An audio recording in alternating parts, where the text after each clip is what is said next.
భగవద్గీత 3వ అధ్యాయం కర్మయోగంలోని సంపూర్ణ విశేషాంశాలను తెలుసుకుందాం. ఈ అధ్యాయంలో కర్మ చేయడం, ఇంద్రియాలను అదుపులో పెట్టుకోవడం అనే మాటలను వింటాం. ముందుగా వాటిని గురించి తెలుసుకుంటే ఈ అధ్యాయంలోని అన్ని విషయాలు చాలా సులువుగా అర్థమవుతాయి. మానవుని శరీరంలో ఇంద్రియాలు 10. అవి 5 జ్ఞానేంద్రియాలు, 5 కర్మేంద్రియాలు. మరి జ్ఞానేంద్రియాలు ఏంటో చూద్దాం. చర్మం, కన్ను, నాలుక, చెవి, ముక్కు. మరి కర్మేంద్రియాలు వాక్కు, పాని అంటే చెయ్యి, పాదం, పాయువు, ఉపస్థ మొదలైనవి. ఈ ఇంద్రియాలను అదుపులో పెట్టుకోవాలి, అంతేకాని మనం వాటి ఆధీనంలోకి వెళ్ళరాదు. ఉదాహరణకి మనం వీధిలో నడుస్తూ ఉన్నప్పుడు ఒక రుచికరమైన బజ్జీల వాసన వచ్చిందనుకోండి, వెంటనే దాన్ని తినాలనిపిస్తుంది. చేతిలో డబ్బు లేదు, కానీ దాన్ని తినాలి. ఎలా?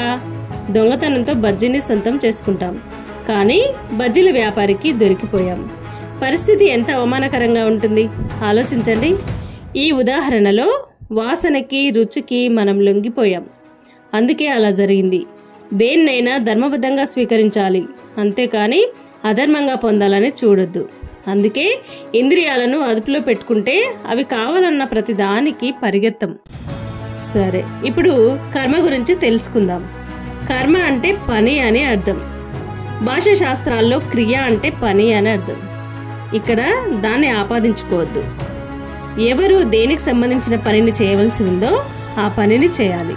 అయితే మనం చేసే ధర్మబద్ధమైన పనుల ద్వారా మంచిని, అధర్మమైన పనుల ద్వారా చెడుని పొందుతాం. దీన్ని బట్టి ఎలాంటి కర్మ చేయాలో మీరే నిర్ణయించుకోండి. హే కృష్ణ, జ్ఞానం కంటే కర్మ ఉత్తమమైందని భావించినట్లయితే నన్నెందుకు ఈ యుద్ధానికి తీసుకొచ్చావు? నువ్వు ముందుగా చెప్పినట్లే బుద్ధియోగాన్ని వృద్ధి చేసుకుని ఈ భయంకరమైన కర్మ నుండి బయటపడతాను. అయితే కర్మ చేయాలా చేయొద్దా అన్న అర్జునుడి ప్రశ్నకి శ్రీకృష్ణుడు వివరణ ఇస్తున్నాడు.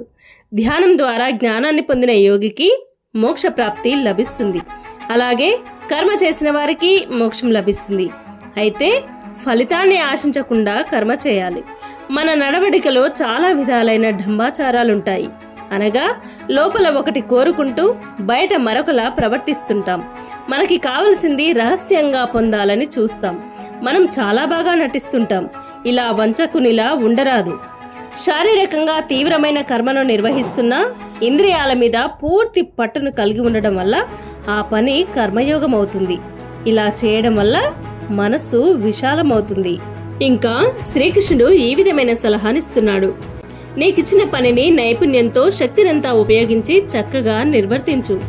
నిన్ను ఎవరో పరీక్షిస్తారని వారి కోసం కాకుండా నీకు నువ్వుగా సక్రమంగా చెయ్యి. మనం పని చేయకుండా ఉన్న స్థితి మనకు మనం ఏర్పరచుకున్న బద్ధకం. ఏమీ చేయకుండా ఏదో అద్భుతం జరుగుతుందని అనుకుంటే పొరపాటే. ఏ విధమైన అద్భుతం, ఇంద్రజాలం జరగదు. అయితే అద్భుతమైందేంటో తెలుసా? నువ్వు అందరికంటే వెనకబడి ఉండడం. ఇలా మనం ఉందామా చెప్పండి?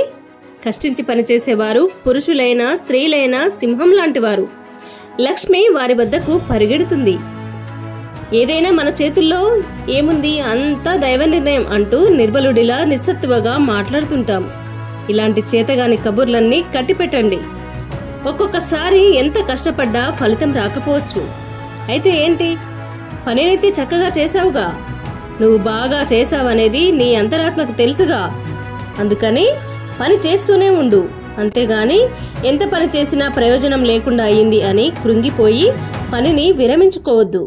ఈ సృష్టిలోనూ నీలోనూ నిత్యం కర్మ జరుగుతూనే ఉంటుంది.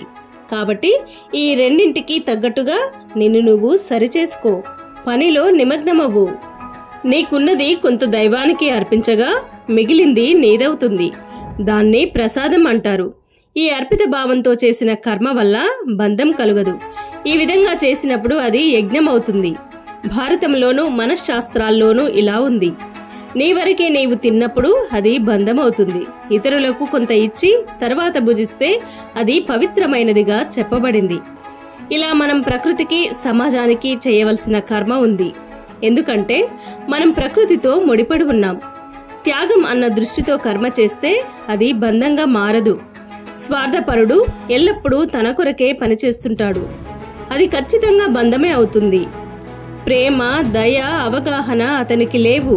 కాబట్టి అర్జున, త్యాగభావంతో కర్మ నిర్వర్తించు, నీవు బంధంలో చిక్కుకోకు అంటున్నాడు శ్రీకృష్ణుడు. సృష్టికర్త తన అంశ నుండే విశ్వాన్ని, మానవుణ్ణి సృష్టించాడు. ప్రకృతికి మనకు అవినాభావ సంబంధం ఉంది. మనం ప్రకృతికి నష్టం కలిగిస్తే మనం ప్రకృతి చేతిలో నశింపబడతాం. కావున మనం ప్రకృతిని కాపాడుకోవాలి. ఇంకా ఒంటరిగా ఉండకుండా అందరినీ కలుపుకుపోయే విధంగా ఉండాలి అంటున్నాడు శ్రీకృష్ణుడు. వర్షం వల్ల ఆహారం వస్తుంది. ఆహారం వల్లనే జీవరాశులు మనుగడ సాగిస్తున్నాయి. నీవు ఏ పని చేసినా ఆరాధన, భక్తిభావంతో చేయాలి. ప్రతి కర్మను యజ్ఞంలా భావించి చేస్తే సుదూరంలో ఉన్న బ్రహ్మ నీకు చాలా దగ్గరవుతాడు. మితిమీరిన కోరికలు మంచిది కాదు. జంతువులు అర్థం లేని జీవితాన్ని గడుపుతాయి. మనిషి జంతువు కాదు, ప్రత్యేకమైన వాడు. అన్నీ సమృద్ధిగా ఉన్న మానవుడు నిరుపేదల, బలహీనుల పట్ల దయ, కరుణ లేకపోతే అతను ఎందుకు జీవిస్తున్నాడో తెలియని వ్యర్థ జీవితం అవుతుందతనిది. ధ్యాన సాధన ద్వారా దివ్యత్వాన్ని, ఆత్మను కనుక్కున్న యోగి నిరంతరం ఆత్మలోనే తృప్తి చెందుతూ ఆనందిస్తూ ఉంటాడు. ఈ స్థితి ఎంత మధురమైందో యోగికి మాత్రమే తెలుసు. పరిపూర్ణత్వాన్ని పొందిన యోగి జీవితం అతనికి ఒక వరం. ఈ యోగికి ఏ విధమైన కర్మ అంటదు. అతను స్వేచ్ఛాజీవి. మనకు పరిపూర్ణత్వం రాలేదు కాబట్టి మనం కర్మ చేయాలి. మానవుడిలో ఆశయ సాధన ఇంకా అంతరంగిక ఆనందానుభూతి రెండింటినీ సాధించినప్పుడే అతని వ్యక్తిత్వం వికసిస్తుంది. ఇతరుల మెప్పు కోసం కాకుండా లోకం మేలు కోసం పనిచేయి. ఎలాంటి ఉపయోగం లేకపోయినా ఇతరుల కన్నీటిని తుడవడానికి పని చేస్తూనే ఉండాలి. సమాజంలో ఎవరైతే గొప్పవారిలా వెలుగొందుతున్నారో వారు ఉన్నత విలువల్ని కలిగిన వారైతే వారిని ఇతరులు అనుసరిస్తారు. అయితే కొద్దిమంది మాత్రమే ఉన్నత విలువల్ని కలిగి ఉన్నారు. ఉన్నత పదవుల్లో ఉండి అవినీతి పరులుగా ఉండడం వల్ల చిన్న స్థాయి వారు కూడా అవినీతి పరులుగా మారడం గమనిస్తూనే ఉన్నాం. ఉన్నత స్థాయిలో ఉన్నవాడు ఉన్నత ప్రమాణాలు కలిగి ఉండాలి.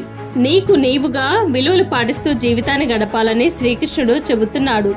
నేను చేయవలసిన కర్తవ్యం ఏమీ లేకపోయినా నన్ను అనుసరిస్తారు కాబట్టి నేనెప్పుడు పనిలో నిమగ్నమై ఉంటాను. అందుకే అందరూ పనిలో నిమగ్నమవ్వాలి అంటున్నాడు.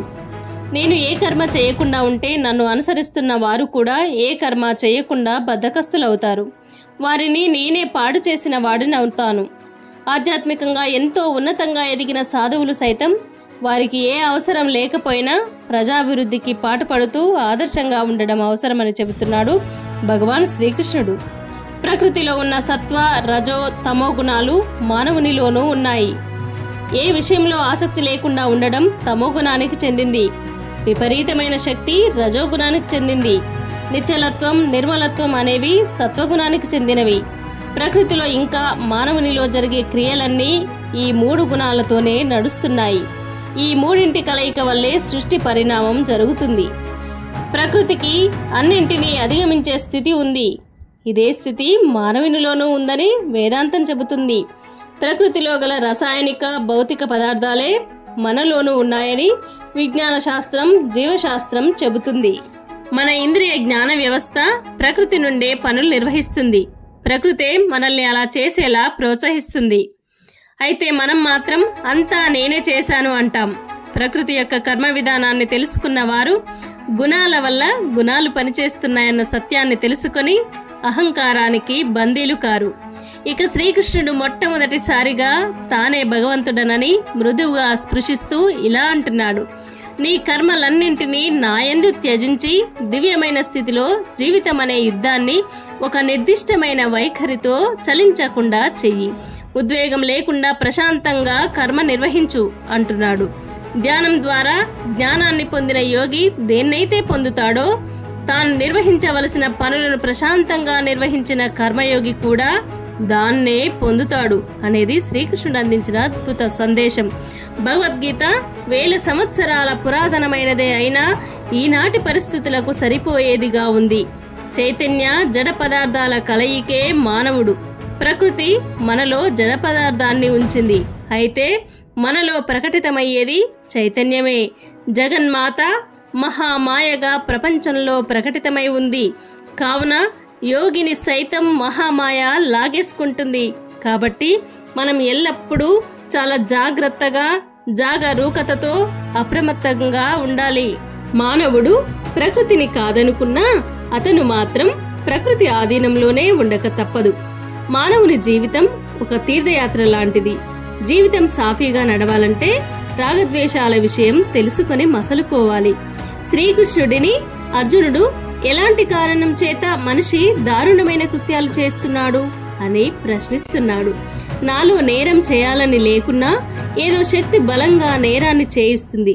ఎలాగంటే పెద్దవాడు చిన్నవాడిని నిర్బంధించినట్లుగా. అయితే నేను నేరానికి బలవంత పెట్టే ఆ శత్రువులెవరో తెలుసుకుందాం. అవే కామ క్రోధాలు. కామం అంటే కోరికలు, క్రోధం అంటే కోపం. ఈ రెండింటి విషయంలో అదుపుని కోల్పోతే అవి నేరాన్ని చేయడానికి ప్రేరేపిస్తాయి. సమాజంలో నేర ప్రవర్తనను చూపిస్తే దానివల్ల నష్టం వాటిల్లుతుంది. కామ క్రోధాలతో పాటు మనలో ఉన్న మరికొన్ని శత్రువులను గూర్చి తెలుసుకుందాం. అవే లోభ, మోహ, మద, మాత్సర్యాలు. మొత్తంగా ఈ 6 మానవునిలో ఉన్నాయి. అయితే ఈ 6 అత్యంత ప్రమాదకరమైనవి కామక్రోధాలు. ఈ 6 గుణాలు రజోగుణం నుండి పుట్టినవి. పొగలో అగ్ని దాగి ఉన్నట్లు, మలినంతో కూడిన అద్దంలో ముఖాన్ని చూడలేనట్లుగా రజోగుణం వల్ల కలిగిన కామ క్రోధాలతో జ్ఞానం కప్పబడింది. మనకు పాఠశాలలో అన్ని రకాల విద్యలు నేర్పుతున్నారు, కానీ మన మనస్సుకు శిక్షణనిచ్చే విద్యను నేర్పడం లేదు.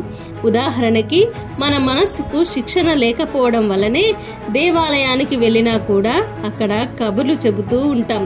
ఆది శంకరాచార్యులు వివేక చూడమని 181వ శ్లోకంలో ఇలా చెప్పారు: ఆధ్యాత్మిక స్వేచ్ఛను కోరుకునే వారికి మనస్సు పవిత్రమైనప్పుడు స్వేచ్ఛ అన్నది అరచేతిలో పండులాగా అందుబాటులో ఉంటుందని.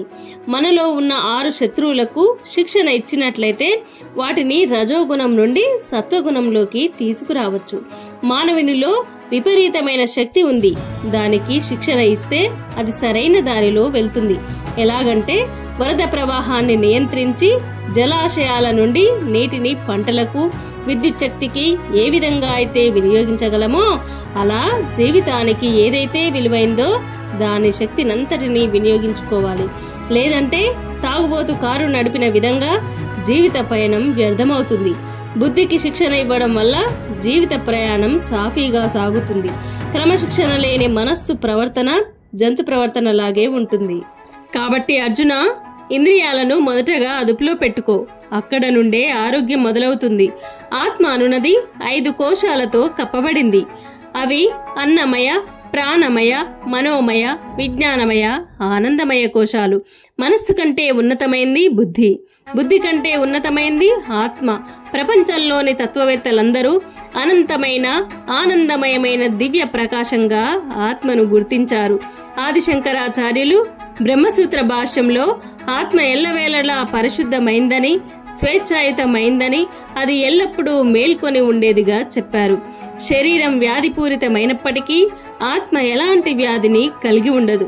తనలోని ఔన్నత్యాన్ని గుర్తించని మనిషి పాపకార్యాన్ని చేస్తాడు.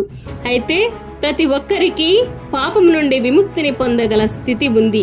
నీలోని పవిత్రత ఆధారంగానే నీవు పాప విముక్తుడవు కాగలవు. 500 సంవత్సరాల క్రితం కర్ణాటకలో పురందరదాసు అనే పిసినారి నగల వ్యాపారి కలడు. ఒకనాడు అనుకోకుండా అతనికి దివ్యానుభూతి కలగడంతో తనకున్న సంపదనంతా ఇతరులకు పంచివేసి భగవంతునికి దాసుడిగా మారి దైవగీతాలు పాడుకుంటూ తన శేష జీవితాన్ని గడిపాడు. మన నిజస్వరూపం దివ్యత్వం. మనం పాపులం ఏ విధంగా కాగలం? నిజస్వరూపం పాపులమైతే మనం దివ్యానుభవాన్ని ఎలా పొందగలం?